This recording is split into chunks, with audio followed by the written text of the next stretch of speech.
Week 29, Overview, French and Indian Wars. There were 4 French and Indian Wars, so named because the British colonists fought the French and their Indian allies. The last of these is what we usually think of as the French and Indian War. This last war lasted from 1753 to 1763. It merged into a much larger conflict, the 7 Years' War in Europe. Together, these wars have been termed the Great War for Empire. Winston Churchill called it the First World War because the European countries which fought were striving to develop colonies and trading posts around the globe. The people in these colonies took up the conflict between their parent countries in every part of the world. This First World War changed the shape and destiny of America. Last unit, we learned how very different each individual colony was. In the 1750s, the colonists were anything but united. Benjamin Franklin tried to get them to join together in the face of French and Indian hostility, but he got nowhere. War changes things, though. The colonists began to appreciate each other over almost 10 years of conflict. Soldiers from various regions traveled during the years of battle, and colonists began to come together, despite their differences in backgrounds, customs, and religions. In addition, their view of England changed. The British Army was, at the time, one of the best and most respected armies in Europe, where the tactics they employed were virtually irresistible. When they fought in America, though, it was a different story. In the savage wars in America's woods, parading those bright red coats through the woods turned the well-drilled British soldiers into sitting ducks. The colonists dressed in browns and greens and fought Indian style, hiding behind fences or trees to pick off their opponents. The end of the war brought more changes in attitude. The French were removed by agreement of the Treaty of Paris of 1763. The Proclamation Line of 1763 established a tall mountain border between the British colonists and the Indians. The colonists felt less need for British protection than they ever had before. 13 years later, we'll see those colonists express that new sense of independence in writing. As we saw in Unit 3, there had been earlier disputes between European countries which spilled over into the colonies. The French and English fought a series of 4 wars over the course of 74 years.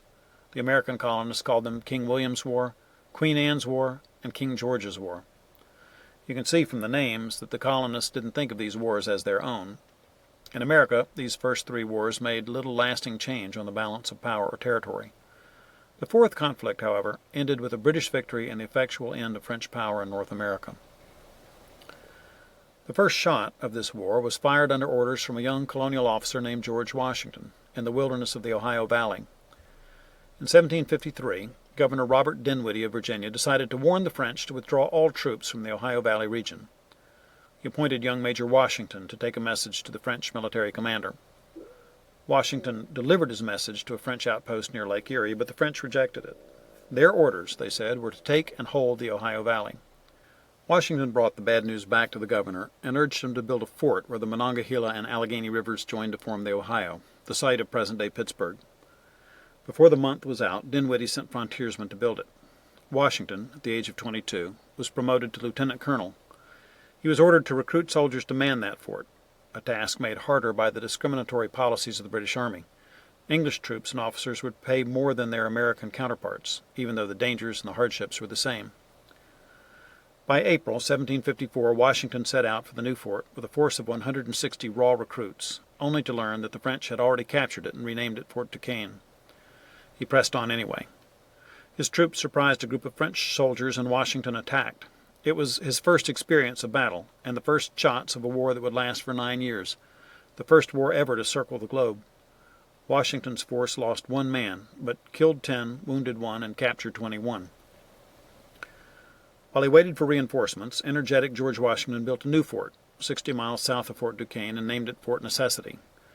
He was promoted to the rank of colonel. In June, 180 more Virginians arrived, but they brought no food. 2 weeks later, 100 British redcoats joined them with vitally needed supplies. Then the French attacked.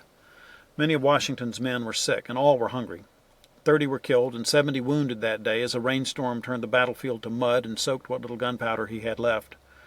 By nightfall, Washington's position was hopeless. He surrendered the fort to save his men. The colonists didn't blame Washington for the lost fort. Washington's military career seemed secure until new orders from Britain arrived, prohibiting any colonial from holding a post higher than captain. Washington refused to be demoted, and he resigned. The French urged their Indian allies to attack British settlements.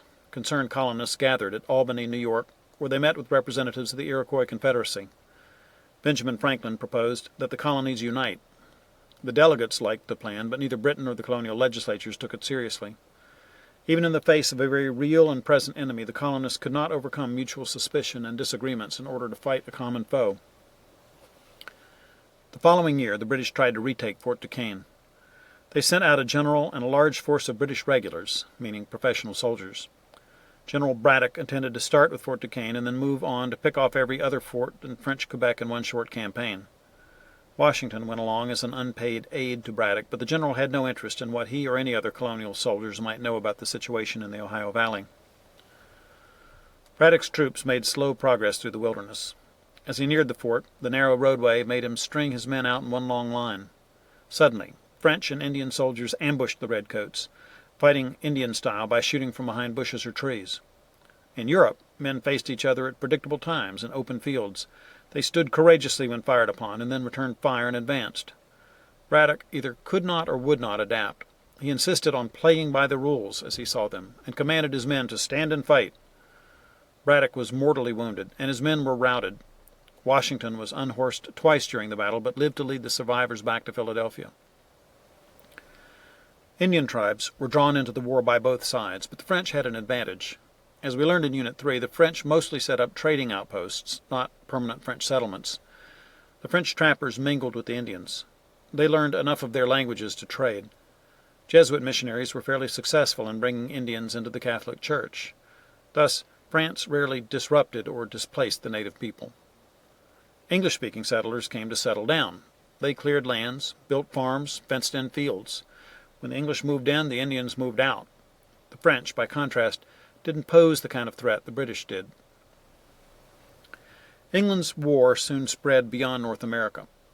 3 European monarchs formed an alliance against Frederick the Great of Prussia. Elizabeth, Empress of Russia, joined with Maria Theresa of Austria and Louis XV of France to attack this Germanic territory. One problem with their plan was that King George II of England had roots there. George was of the House of Hanover, and Hanover is a German city that was part of the Kingdom of Prussia. Austria and England had a long history of friendship, but George and Frederick made a secret alliance. The secret leaked.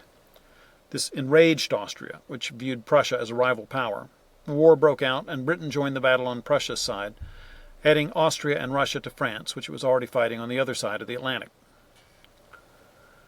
New leaders took charge in France and England. The Marquis de Montcalm took over French forces in North America.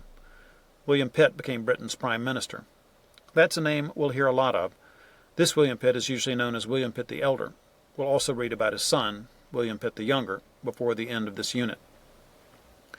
Pitt was a firebrand. He had been in Parliament for years and had served as Paymaster General for the British military in 1746. He established a reputation for honesty that was unusual in this lucrative post, but as war with France intensified, he lost that job. He was dismissed in 1755 for his bitter denunciations of his government's weak and ineffective war policies. Then Britain began to lose. They lost the island of Minorca and control of the Mediterranean. As Britain failed in battle after battle, the time was ripe for Pitt, who said, "I know that I can save this country and that no one else can." He was made Secretary of State at a time when Britain was losing ground on every side. Pitt turned it around, though. He sent troops and money to Prussia to bring pressure on France from all sides. Pitt chose able leaders, men like James Wolfe, who creatively and successfully attacked Quebec, and Sir Edward Hawke, who bravely led the blockade of France's ports. Now France began losing around the globe, in India, America, and in the Caribbean. British fleets began smashing the French at sea, and British and Prussian armies won battles on European soil. Pitt had a clear vision of a British Empire, which can be boiled down to 3 basic principles. First, that the proper field of British endeavor was overseas and worldwide, not continental and European. Second, that the Navy, not the Army, was the right instrument to advance British power. And third, that overseas trade was the means to wealth and hence the power of the nation. Pitt knew what he wanted for England, and he made it happen. His passion for a British Empire cost him his job, though. He wanted England to declare war on Spain as well as France. Then King George II died, and the new king, George III, wanted to end the fighting altogether. Pitt resigned as Secretary of State in 1761 and opposed the government's new policies as too lenient towards the French and too harsh on the Americans. Britain signed the Treaty of Paris. It changed little in Europe, but radically rearranged North America. France lost everything it claimed on the American mainland. Spain, briefly, got the western half of the Mississippi Valley, but ceded Florida to Britain. The French settlers in Canada were allowed to follow their religion freely, quote, as far as the laws of Great Britain permit, end quote. This would not have been very freely. That made a difference in the eventual religious makeup of America.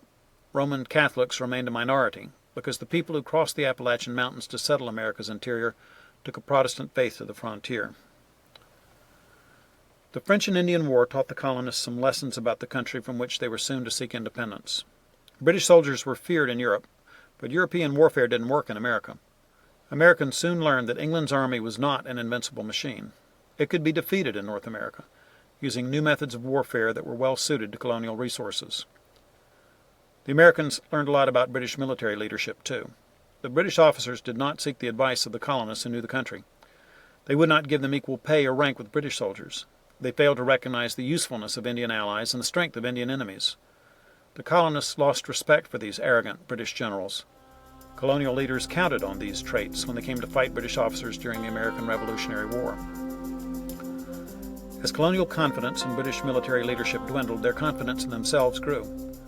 Colonial soldiers like George Washington had gained valuable experience in both warfare and army management. Americans had learned they could protect their homes and families as well as the British could, or better.